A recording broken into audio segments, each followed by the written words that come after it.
Getting to know you, getting to know all about you. I became interested in this business because I was in the service. I was in the Marine Corps, and I was getting out about the same time as a couple of other guys that I had been hanging around with.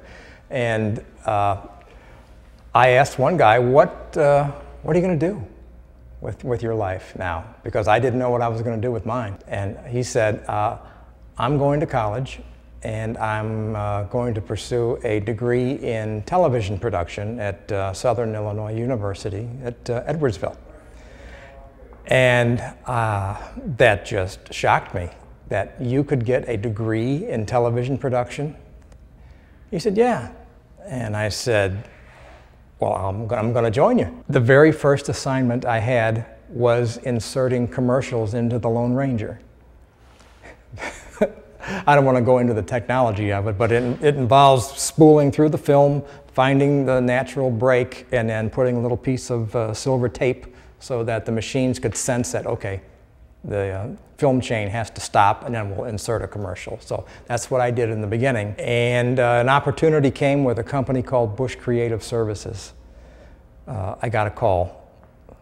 My neighbor at home knew somebody, and they were looking for somebody that had my background, production, and I did the interview. They offered me a job.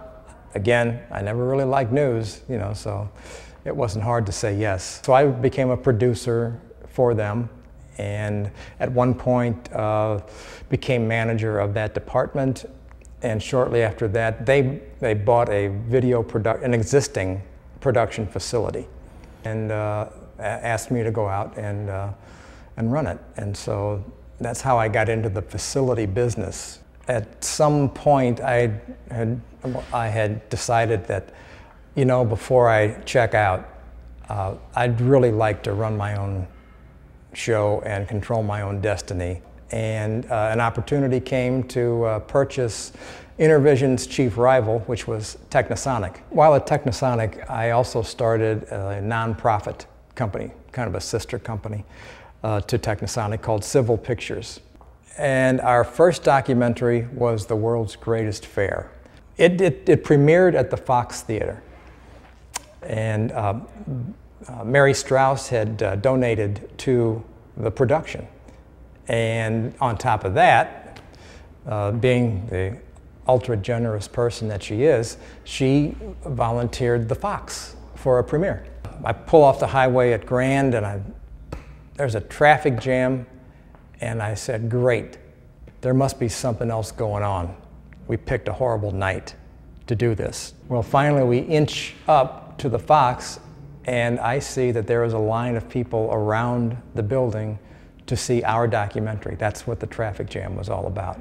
It was about the premiere of The World's Greatest Fair, and I was shocked. It was a sellout. I had no idea in advance that it was going to sell out the Fox. Largest project, I think, of the last 2 years of Technisonic has to be the project we did for Summit Marketing and the United States Army. It's like a mini movie. Different locations, lots of extras, lots of explosions, and it dramatizes how sexual harassment can occur in the Army and how it should be addressed. Throughout both of those, 10 years with Intervision, 10 years with Technisonic, worked with some terrific people, really talented people, and they made each company look good. In the back of my head, when it all happened, I thought, well, I'll probably be in here in the building once or twice, and that'll be it. Well, I've been in every day since we closed. And because there's always something to do. And it's really hard. It's hard to be in the building because if I'm there by myself, I'm walking around the hallways, and in my mind, I'm picturing my ex-employees in these rooms. And they're empty, but the mental picture in my head is, we're still doing fine. But that state hadn't existed for quite a while. And so at one point I just had to make the decision that you know, we can't continue to do this. Going forward for me, I had always planned that even when we still had Technisonic up and running, that I was going to take off at some point, leave, and go back to producing and directing, simply because I wanted to experience the fun again that I had had many, many years ago.